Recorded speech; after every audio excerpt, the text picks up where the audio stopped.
How do you still continue to push on as a marketer? The biggest thing is realizing you're not an island as a marketing team. You're not just the team that delivers a great Christmas ad. Every big campaign we did, it started with a customer truth and a customer insight. Now, Pete Markey has just wrapped up an extraordinary chapter as CMO of Boots UK, where he and his team delivered 17 consecutive quarters of growth. I see brands do campaigns, we're around 200 years old, and think, so what? We've got the history. The history gives us knowledge that means we can serve you today better. Now, he's in a moment of reflection, thinking deeply about what comes next, where purpose, growth, and impact meet. Born in 1960 used to be an advantage, and now it's just a liability. You yourself become less relevant as a human being if your mindset stays stuck.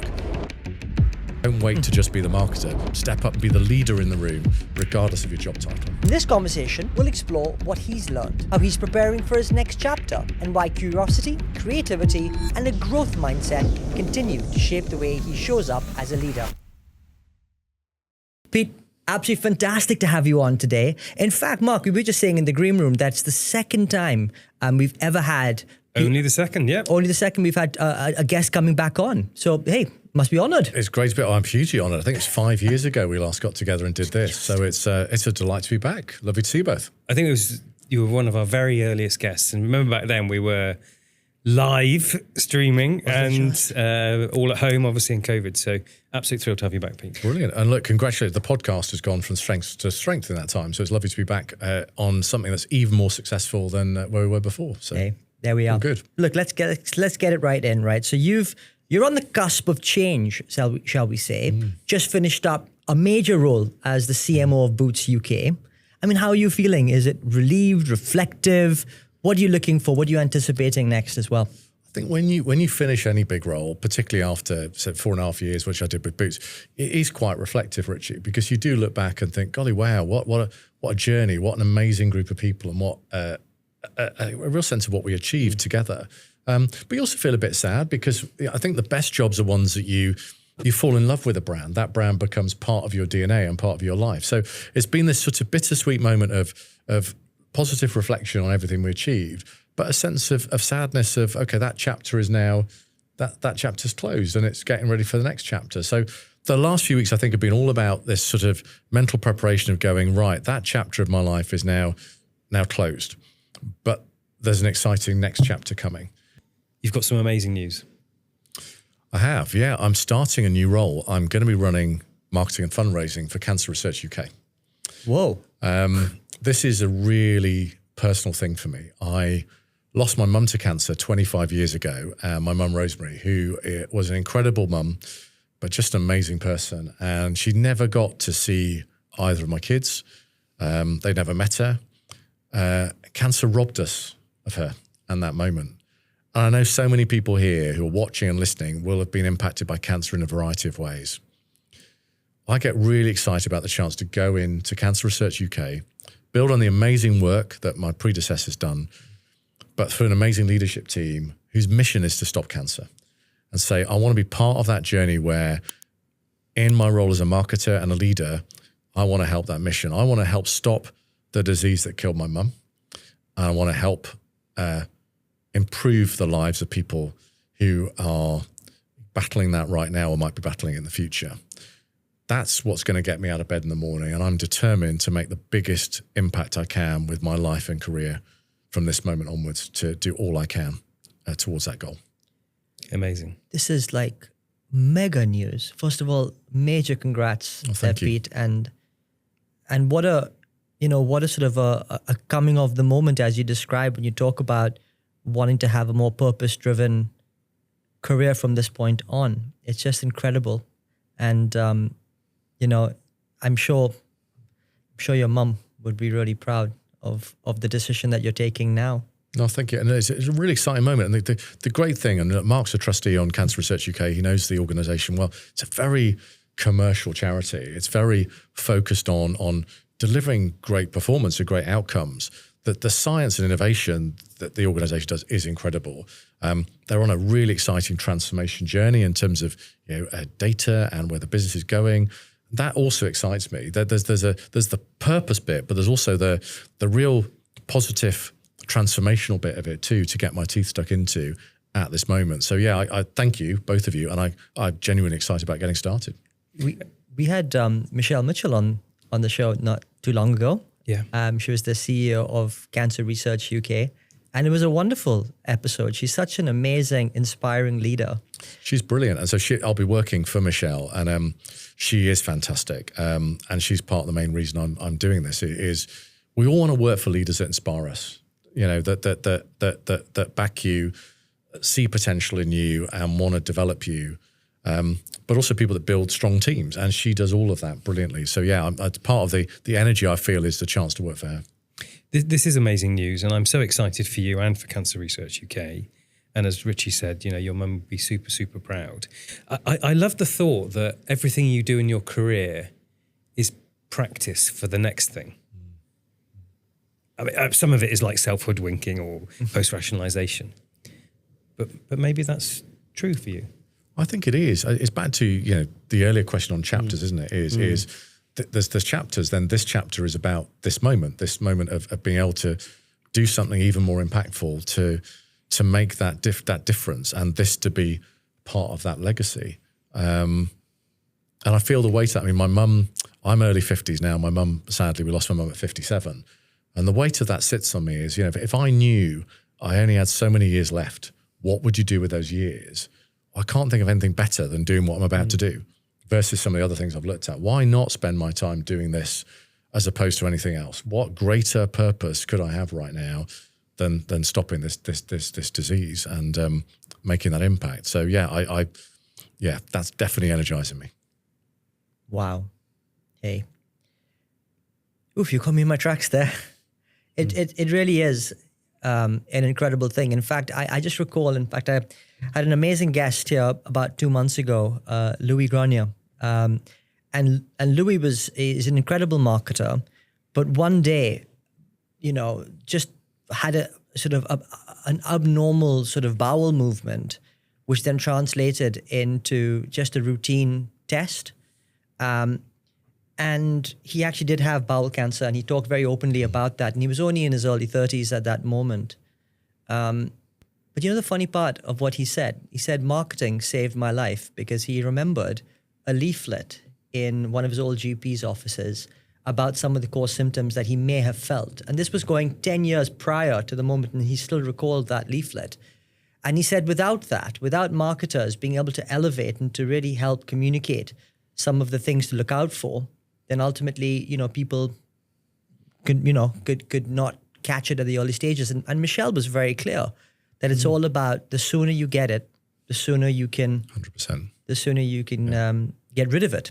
And God, it's an amazing thing to be. It doesn't you put, Richie, it shows the power. Marketing can be wonderful, can it, as a force for good? Absolutely wonderful. That you know, you can help people live longer. You know, equally, you can help people buy an amazing fragrance or buy the car insurance they need, but you can also save lives. That if marketing's done well, wow, what a spectrum of things we can achieve together. It's phenomenal. It's why I love this profession. I just love it. It's just a brilliant place to be in. Well, let's stick on the theme of reflectiveness for a moment. We're going to come on to talk about lots about what's happening next. But maybe if you reflect on sort of the boots stint, as it were, what would you say are some of your core highlights, maybe your key learnings you've taken away from that chapter in your life? First of all, the Boots is an amazing brand. I mean, it's over 175 years old. It's the fabric and the DNA of the British High Street. But when I came in, it got a bit tired, and people would refer to it as good old Boots. It was a lot less relevant. And I think the bit that I'm most proud of is we took it from a phrase I described when I came into Boots, from good old Boots to, oh my God, oh my wow Boots. So Boots became more relevant and a brand that people would consider for all their health and beauty needs on a regular basis, not just when they were sort of, I don't know, had a cold or something. And so that helped us drive 17 quarters of consecutive market share growth, regrew the loyalty base on the Advantage card by 3 million cardholders, and helped us launch a very successful retail media network. But all on the back of a brand that reconnected with customers and found out why customers loved it and would love it today. And I think there's so many sobering stories, aren't there, of retailers that we've all known and loved that sort of disappeared in our generation and or are struggling today, who have just sort of lost their connection with customers. And for me, the thing I'm most proud of is we reconnect with customers and show why we matter today why Boots was relevant in people's lives today, re-energize the brand on that basis, and hence why the growth has followed. So I'm really proud of that. But also the people, I was able to build and work with an amazing group of people, the most talented group of marketers I've ever worked with, particularly my lead team, who I'm so proud of them all. So I look back and I'm grateful for the opportunity, but grateful for the people, because the people make the business, don't they? And the fabric of who they were and what they brought was really, it was special, very special time. Amazing. Yeah, on that reflective note, that expression, don't be sad it's over, be glad it happened. And I remember you talking 9 continuous quarters of 10, 11, it's like, when's this going to end? So, but I love the way you use the word chapter, thinking about careers. It reminds me of Fernando Mercado talking about the chapters he went through and how he optimized his career for learning. As you look in the rearview mirror, is that how you think about your career, that like chapters?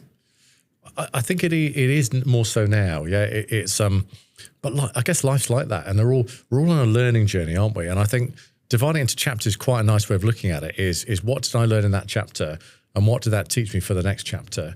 I feel we fail as humans when we stop learning. Yeah, and I think it's too often, particularly the older you get, you sort of go, well, my knowledge is what I know, and the people I know is what I know. Golly, don't let that define you. Always push the boundaries on, learn more, be hungry to learn more. You guys are brilliant at this, and continually meet new and interesting people, expand your horizon. And that's why I like the idea of a story or a book, because if you look about how a story is structured, it always elevates. There's ups, there's downs, there's, and there's it's gripping. And I think that's what I love about that is what was that chapter about? Golly, you go think, what's the next chapter going to be? Because if that was that, wow, okay, what's the next thing going to bring? So it builds that anticipation. So yeah, I'm ready for the next chapter. Today's program is brought to you by 2 fantastic organizations.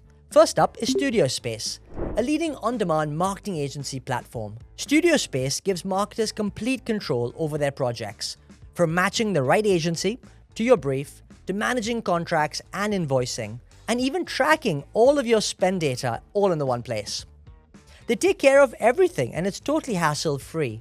They even guarantee the work. So check out Studio Space today.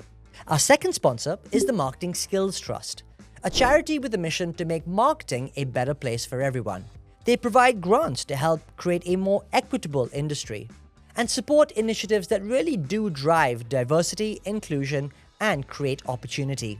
The trust has been instrumental in leveling up the marketing skills across the board. And do take a look at their website for more information. Now, let's get on with the show. But as you talked about, the need and desire to constantly learn is here. And people listening in here today are doing just that, coming here to basically learn from you. And we talked about that consecutive year-on-year, quarter-on-quarter growth. And I wonder if maybe you could overlay a few perspectives on how or some of the levers that you are constantly pulling and thinking about in order to achieve that continued sort of growth as it was a marketer today. Because it's not easy, right? I mean, we're in a stagnant environment and an economy which isn't doing what it should. So how do you still continue to push on as a marketer? It's hard, isn't it? I think the biggest thing is realizing you're not an island as a marketing team. And you'll know this from your experiences. Too often I see marketing teams that are disconnected from the business. And I think the most successful teams are really embedded in all the growth levers of the business. So you're not just the team that delivers a great Christmas ad, or you're really involved in the customer experience, the proposition development, what the culture of the business, what you sell, what your shops are like, what your website's like. So for me, the 17 quarters of consecutive growth was a team effort. Yeah, we were really involved. We drove it within marketing, but none of that would have been delivered without the brilliant teams who delivered the content on beauty, new brands that were emerging on TikTok, new health services, new offerings on wellness, new own brand ranges, strength of an NPD on number 7. Without those bits, in coordination, you could have a great ad, but it's like an empty vessel. So the bit for me, the success formula was going into the business, working with brilliant people, drawing the content out, pushing to get better content and designing campaigns and activations around that great content. But content that connected with people's lives, not just random things, but going, golly, right, at this moment, customers are feeling this thing. I remember the first Christmas campaign we did with the brilliant Jenna Coleman.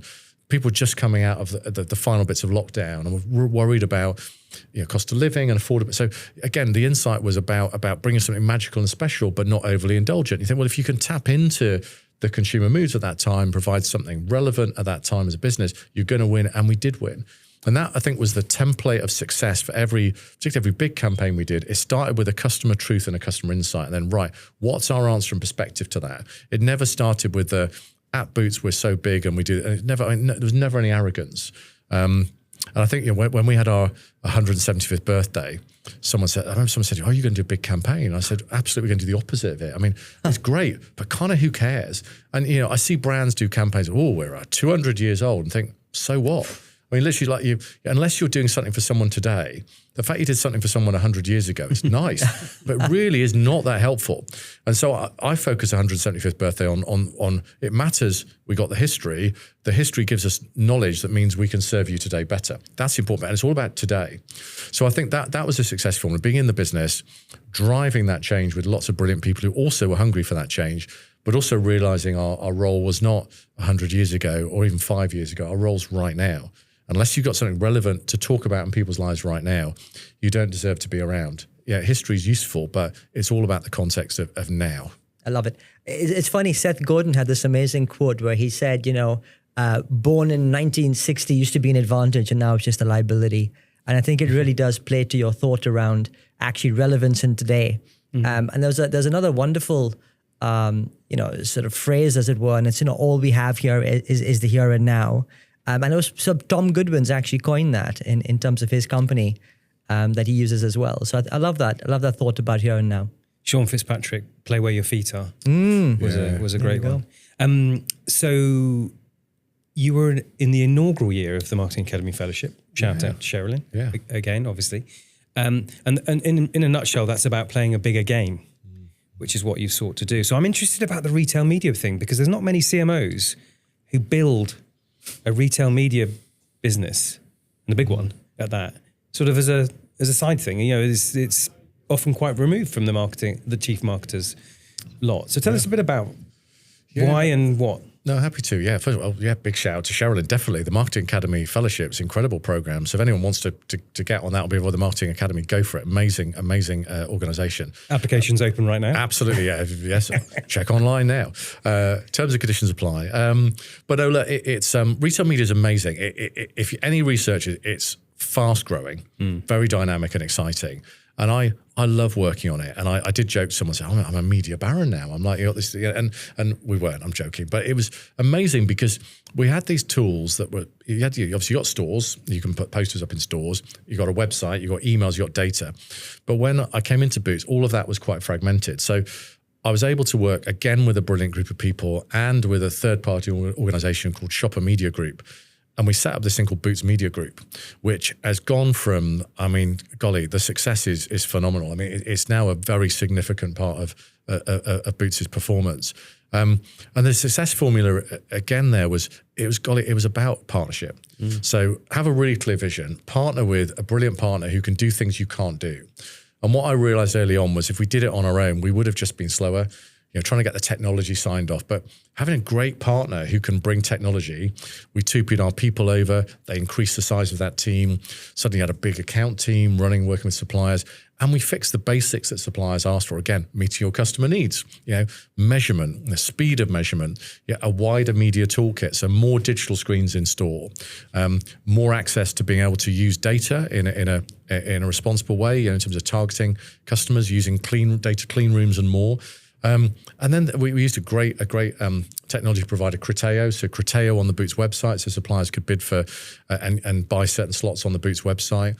More access to some of the CRM activity, and make it a proper media program. And then that extends into like big launches on a store level. So it's really exciting, but blooming hard. You know, and I think everyone who's watching this or listening in who is particularly from a media agency will really get this. It's hard. You're dealing with suppliers, clients, relationships where people are demanding. They want quite rightly, if you're L'Oreal, P&G, Unilever and more, you want a big launch. You want the launch to go well. You want the maximum exposure. You want the maximum return.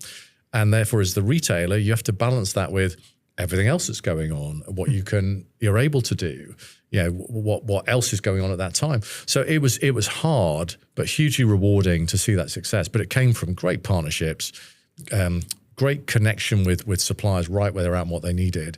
And I'd argue then continuous improvement, because again, with all these things, retail media, you're only as good as the thing you did last week. So continual investment, continuous modernization, and continuous stakeholder management with those suppliers. But I loved it. I would do it again in a heartbeat. And I learned so much about the media landscape. And in effect, being a CEO of an agency within a business was hugely exciting. And the lovely thing is then when you leave a business, you leave it behind and you go, well, that's kind of part of my story again. It's part of my legacy, is this wonderful thing that's now there. So, it's great. It's lovely to see it continuing to thrive. Hey, I love that. And I mean, one of the things that I think about, and, you launching that sort of retail media angle, all kind of feeds into that notion of how you achieve growth in perhaps a difficult sort of climate and environment. And one of those kind of core levers that I think marketers typically fall down on is the thought of becoming more commercial as a marketer. And you could not have done what you've achieved and the organization grown without having a very acute understanding of your fundamental commercials of the organization, what really underpins the financials of Boots. So I wondered if there's any sort of overlay on marketers who are looking to become more commercially savvy. What would you say to them as a way and a means or advice to actually forge a more commercially savvy career in this industry? I think it's fundamental as a marketer today, particularly a senior marketer. I think you can't, back to one of my earlier comments, you definitely can't live in a bubble. You can't live in any kind of bubble as a senior marketer or any marketer. You've got to show that commerciality. You've got to show that what you're doing is delivering a return. So I think the starting point for me is that your marketing plans, your marketing strategy has to really closely align to what the business is trying to do. It sounds obvious, but I see too many examples where you go, how does that fit with what the business is trying to do? In whatever sector you're in, is the marketing plan helping deliver what the business needs? Or are you ending up doing things that are just on the periphery of it? And when I came into Boots, there were a couple of was at least one sponsorship and one sort of bit of content we were doing where you go, I can't make sense of this thing. And so I think you got to get in, shape a marketing strategy and plan that really is very commercial, that aligns to what the business is trying to do, the business strategy, and you can measure the heck out of all of it. And then prove to the business, this thing equals this thing that points to this lever of what we're driving. Then it opens great conversations with the finance, the business team. And each time you're talking about how you're doing on skincare or fragrance or dental or at Christmas, you can say, great, I can directly point to the thing we're trying to do and what we're trying to do in marketing. And it sounds obvious, but unless you can draw the lines up. The other thing I'd probably, final bit to answer the question is be incredibly curious about the business you're in. If you're feeling not as commercial as you'd like to be, go and ask questions, get in the room for conversations that you wouldn't be expected to be in, add value in things, and particularly at a leadership team level, exec team level. And you'll know this, Mark, from your past experience. When you're at an exec level, you're not there to just be the marketing voice in the room. You're not there to sit there and wait to be told, and now we'll talk about marketing. You need to have a perspective on HR, IT, culture. Where's digital going? What are the stores like? What are we doing at our next big leadership event? You need to have a viewpoint on this bit. And I think that's part of the commerciality is yes, there's the numbers, but commerciality for me is also, I care about every lever of this business. Whilst I'm the marketing person, I have a voice around all those other things too. And if you're not being that thing, go and be that thing. Don't wait to just be the marketer. Be the leader in the room. Step up and be the leader in the room, regardless of your job title. Okay, love that. That links to having a view on all these other areas that are not in your remit. Again, talks back to the learning mentality you mentioned. And you are a very expansive, curious person. And I think it's the biggest differentiator of human beings. Growth mindset, fixed mindset. You've very clearly got a strong growth mindset. How do you fuel, or where does it come from? How do you fuel your growth mindset? Yeah, I think for me, I agree. Growth mindset is so critical now. Otherwise, if you don't, I think you sort of shrivel up and you yourself become less relevant as a human being if your mindset stays stuck. I've always had this hunger to just continually make things better. And I learned from an early age around if I did something, it could deliver a positive reaction or positive action. If I did something and I pushed it and drove for that change, things could get better. I thought, God, this is a good thing. If I bring that into not just life, but career, if I can make something better, if I make a situation better, a brand better, performance better continually, that's kind of a good thing. And I think it's funny. I'm very competitive, but only with myself. I'm not never competitive with anyone else. I'm competitive with myself. I want to beat myself. Odd thing to describe it. So I want to get better than the person I was yesterday or the person I was last week. That hunger fuels everything I do in that learning. And I've done some really structured learning. I did an MBA, for a couple of years. I loved that. Golly, that was hard work. I did that at Ashridge, loved that. And that was great to help me understand all the levers of a business. But about 6 years ago, I started learning, as you both know, improvised comedy. And that was another form of learning of how do I really challenge the way my mind works, the way I create and bring ideas. And that's, for me, an example of something like improv. You're always having to get better and better at what you do and learn and be hungry for that learning and put it into practice. So, yeah, I think growth mindset is really important. I think if you don't keep growing and learning, everything falls behind. Your life falls behind. I've got 2 grown-up kids, and if I'm not evolving, I can't treat them like they were 4 years old now. One's 24, one's 18. You evolve, you learn, and you progress. And I think that's true in every relation, every part of life. Unless you're evolving, unless you're learning, unless you're growing, quite literally, your life falls backwards. And then where's the fun in that? Where's the fun in that? Life's only fun and exciting if you keep learning and keep growing, and you support the people around you to do the same. Yeah. Absolutely. I think there was a bit of a genius move and maybe I'm not sure the underlying motivation, but the genius move in the improv, sort of getting involved in that area. I actually remember back in the day when I was at Direct Line, I always felt that one of my core gaps was my ability to kind of communicate and speak and present. And one of the things that I then went on to do shortly after I left DLG was I became a marketing lecturer. And that really filled in the gap of 10 hours a day of speaking to young people to help not only hopefully add some value to their lives, but also really kind of honing in my own communication style and skill. And I just wonder if there was maybe a niggle in your mind when you started that improv as a way, clearly as a part of a new dimension to your life, but also as an enabler maybe to think more quickly on your feet in tough situations, or challenge yourself when you presenting in front of people. And was it sort of giving you a fringe benefit around that? It definitely has, yeah. It was.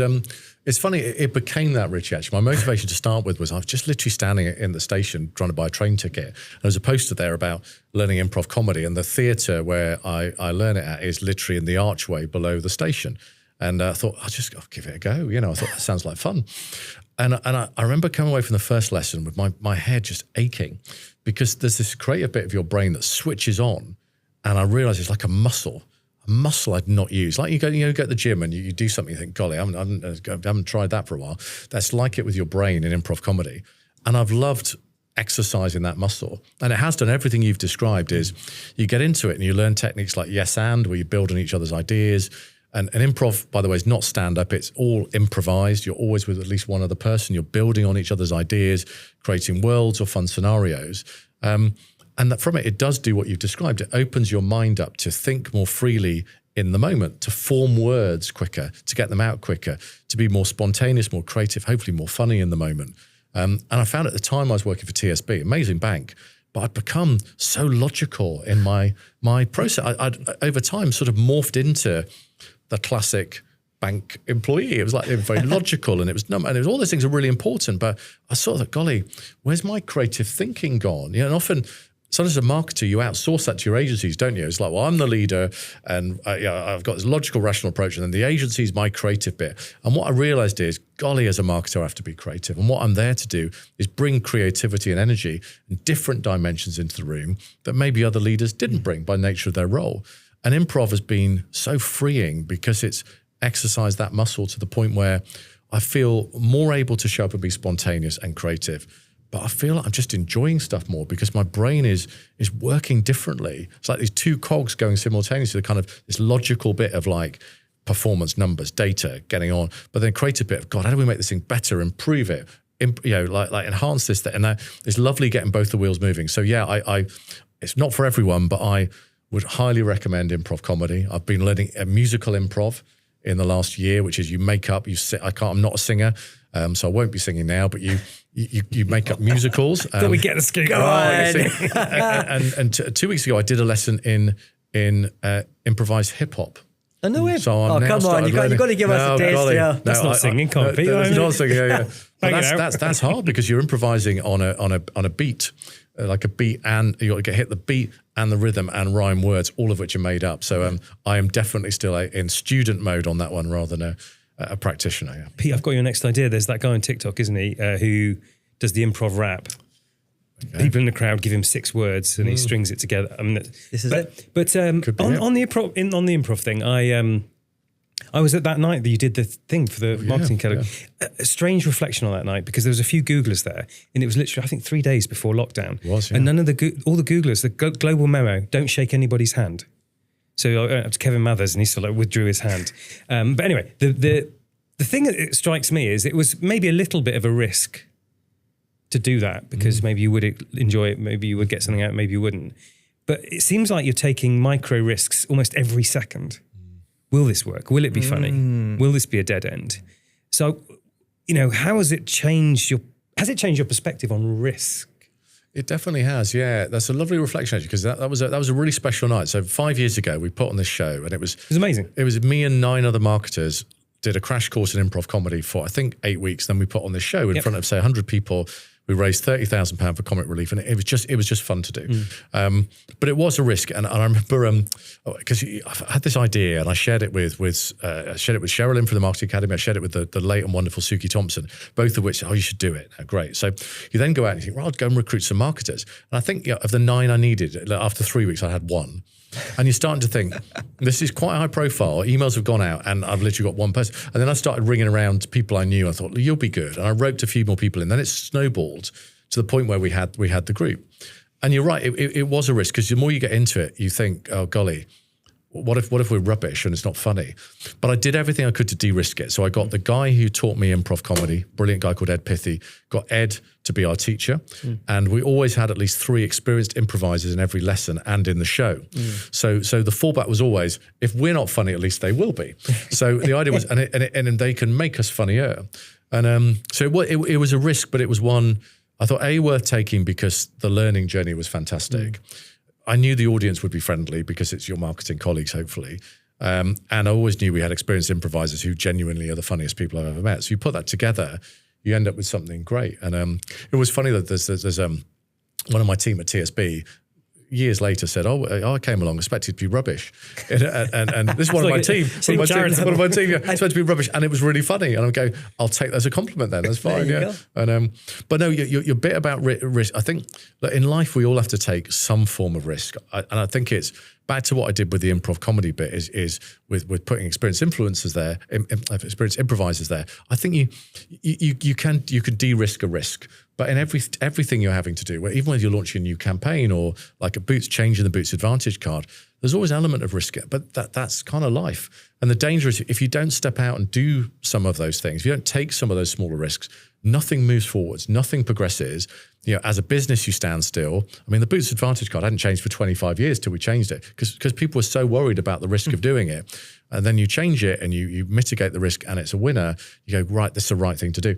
But I think we need more of those moments, both as society, both as human beings and as businesses. Those acceptable stepping forward risks are really important. Again, otherwise, if you don't progress, you become irrelevant, I think, as a business. Everything in life is risk and reward. Yeah. Everything. So you've had a bit of you're in a transition period. Yeah. What have you, in that spirit of doing new things, exploring growth mindset, taking a few risks, what have you done new? What's this time given you to explore Pete's basically learned about all the London cafes going. That's what the challenge has been. Yeah, it's one of the funniest things. When you go from, this is a very tiny violin moment, but you go from having a PA to no PA. So suddenly you're in charge of your own diary again and you think, golly, so I've got to balance out being in one place and another place. And so far it's been okay. But then you're right, you've got no office. So you go, right, where's the nearest coffee shop to this place? And I've got really into AI. So AI, I've used the time to really understand AI more from a business perspective, but also use it more in my life. So even today, before we come in to do this, what's the nearest coffee shop to work from, location from this place to the next place I'm traveling to. So I've used it to really understand the benefits, the pros, the opportunities, the challenges of AI. But I've used it to go and have great conversations with people. I've obviously been in the process for different jobs. I've met some amazing people on that journey. Some of those processes have been easier and well run. Some have been a bit more challenging. And I've learned a lot about how businesses operate and how hoops you've got to jump through to make things happen. But my biggest takeaway has been just how lovely people are. When you leave a business, the warmth I've felt from people has been amazing. The real friends who've come forward and said, I'll buy you a coffee, I'll buy you lunch, offered to help, offered to be a sounding board has been overwhelming. And so much of your life gets wrapped up in your identity of who you are and what you do. And I did have a moment of thinking, golly, right, I'm now no longer the CMO of Boots. You know, will anyone want to know me? And it's a weird moment. And then people reach out and you go, no, people want to know me. They don't, it's not about the job. It's about who you are. And again, that's probably obvious, but that was a big learning, is people's care and support was about me as a person, not about the job I did. And then what I've also aimed to do is give as much back as I can in this time. So I've thrown myself more into my role as president of ISBA, more into my role as the chair of Frontfoot in the Advertising Association, and more into doing things like doing this amazing podcast with yourselves, writing articles, being at conferences, being very visible, giving back to the industry. So I thought, I've got this period where I could just literally go for it. I could say yes to lots of things I wouldn't have had the time to do that I can definitely do now. So let's use this as a chance to just give back. I mean, people have been so kind. This industry has been so kind to me. Might feel I owe this industry so much. If I can use my time and energy to give back to it and help people too, as much as people are helping me, that's got to be a good thing. It's just good soul food for everyone. Oh, gosh, couldn't agree more there, Pete. You know what I love about what you just said there was that all of us, or certainly in the industry, many people aspire for grand job titles, and they aspire to elevate, and it's the next rung, and it's the next rung. And what I fear certainly about, you know, the next generation coming through is that they put so much emphasis on this whole status and the badge that they get as a consequence, and the identity that it then infuses with their job titles and their organizations that they work with. Now that you've stepped away and had a pause, I wonder, and I know you touched on this, but I wonder if there's a little bit more around, you know, how do we shape our identity, or how are you thinking about shaping your identity as an individual, even as you move perhaps into the next big thing? Yeah, I mean, my biggest reflection on this is when I so I'll give a reflection on when I was growing up. I was in the Boys Brigade, amazing organisation, and that Boys Brigade was fundamental in my life. And there's the symbol of the Boys Brigade is an anchor, and the principle of the Boys Brigade is all about in effect where you anchor your life. And it's a great principle. Your anchor's on a boat, it holds it firm. And I think my biggest learning is, where's my anchor? Yeah, and if your anchor is in your identity, and you change jobs or that job is no longer there, then it's gone, isn't it? Your anchor's in the wrong place. So I think for all of us, again, as humans, the lesson is, where is your anchor in life? What are you anchoring in? Are you anchoring in your job and your identity there? Or are you anchoring in things that just, I'd argue, are more meaningful and matter? Are you anchoring it a sense of life purpose or people and relationships that really matter? What are those things? Are you building your life on shifting sand or on firm foundations? And I think that's for me the greatest lesson. And it's for me the last few weeks been, I think, about recentering myself to go, I love that chapter at Boots. That was part of my identity. But my anchor, my rooting in life is not in that. It's got to be in something deeper and bigger, and that matters. There's a lovely coaching model, Robert Dilts, Neurological Levels of Change, which reframes identity as how you show up without even knowing how you show up, intrinsically how you're programmed to be around others, that is consistent across friends, family, colleagues, total strangers, just the way you show up in the world. And through some of the coaching I do, I try and help people to understand their distilling metaphor for their identity. And so people say, I'm a shield, I'm a lighthouse, I'm a Pied Piper, I'm a gardener, I'm a rainbow, I'm a magnet, I'm a commando. And I think if people can disassociate identity with role, it's a really big one.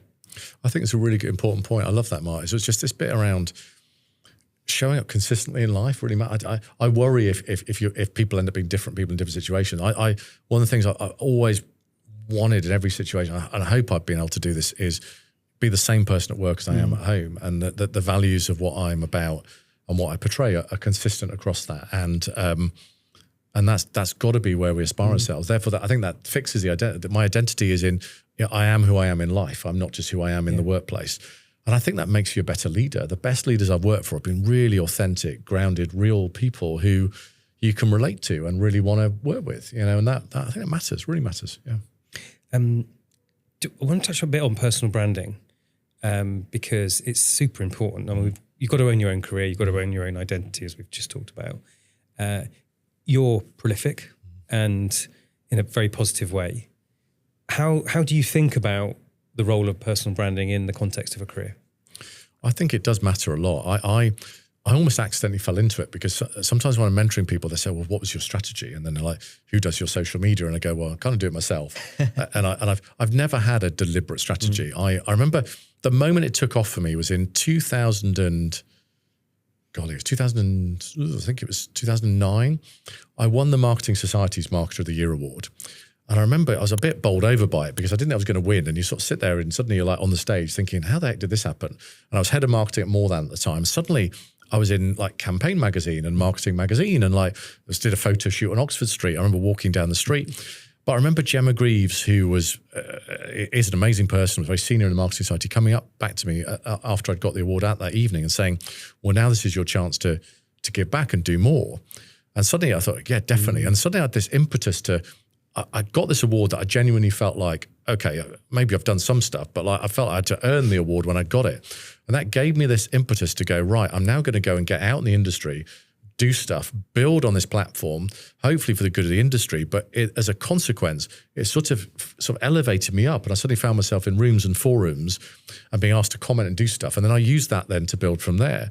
So I think, yeah, so find your way into that. But I do think it matters because I think it's important people know what you're about and what your brand's about, the brands you're working for, and have a narrative around you and who you're working for, and having a great narrative around that I think matters. Because when you're going for any job, people will look you up and find out who are you. They will ask for references. But it doesn't half help when you can see, back to your bit about the whole person, you can see the whole person out there. You can see what they've talked about and what they're doing and what they stand for and the things. Are they talking about AI at the moment? Are they talking about leadership? What's their perspective on great creative? How involved are they in the industry? How actively are they doing things like giving back? All those things I think really matter. So yes, it matters. Be deliberate about it. The main thing people worry about always, I think, is being seen to be cocky or arrogant or sort of, it's self-promotion. I don't think it is because, and you both do this really well as well, is always focus on the work. So, I am talking about, there's never a moment when you're sort of saying, over here, look, what you're saying is, look, I'm proud about this work. I'm proud to be associated with this podcast, this event, this article, and I view all these things as a real honor to be asked to do any of these things. There's never a look at me moment. It's a look at the work moment. And if the work's good or what you're talking about is good, that will build your personal brand. If it isn't, it will do the opposite. So I think be thoughtful about the things you get involved with, the things you do to build that brand, be deliberate, and always make the focus on the output, the things you're involved with, the things you've said, the conference you're at, the podcast you've done. It's never sort of a post just for the sake of it. It's supposed to celebrate, I think, work and then what you've done as opposed to just being about you. But yeah, if people aren't doing that today, do it. But don't feel afraid that you're sort of flag waving for yourself. I think it matters. So it really matters now, especially as a marketer. If you can't build your own brand, how can you build a brand? It's why I went on TikTok and Instagram and built my following there as well, because I thought, if I'm not on these platforms, how on earth am I supposed to have a conversation with TikTok about TikTok? How am I supposed to understand TikTok if I'm not on TikTok or Instagram? If I'm not building and learning myself and building a profile and presence, then how can I talk to influencers or build programs around it? So that bit, I think, yes, build the profile, but then use the platforms to learn from as well. Thank God you said that, Pete. Honestly, in our walks and travels of life, one of the key things we do is help people find new roles. And as you say, the first thing you do is look somebody up. So that's sort of table stakes in that point, and employers are doing the same. But two, if somebody hasn't carved out a reasonable social profile, I question their ability and their skill set just at the offset. Simply because if they're not doing it for themselves as a marketer, how on earth are they supposed to really understand how to do it for their own brand? So I'm so glad that you mentioned that. It matters, really matters. Pete, God, what an incredible conversation it's been. So super insightful. And mega congrats again on your next steps. So if this is the last question, if we think about where you sit today, and you do a lot of mentoring and helping people to really navigate their careers. So if someone's sitting at the moment listening in who is currently at a pivot moment, kind of like you've just been, what kind of advice would you have for them? I would definitely use the time wisely, reflect really well, and find out the secret sauce that's you. And it's not the job you did or the job you might do. It's what's in your DNA. What's the thing that's special about what you offer? And if you're not clear enough, ask other people and bottle that special sauce. Because there's only one of you. You've got one life. There's only one of you. You're hugely unique as a human being. Find out what that thing is and work out who wants it. Thank you, Love Pete. that. It's been amazing. Amazing way to end. Pete, it's been such a pleasure to have you on. Again. Thank you. I'll come back again anytime. It's a hat trick next time. Thank you, Pete. Thank you.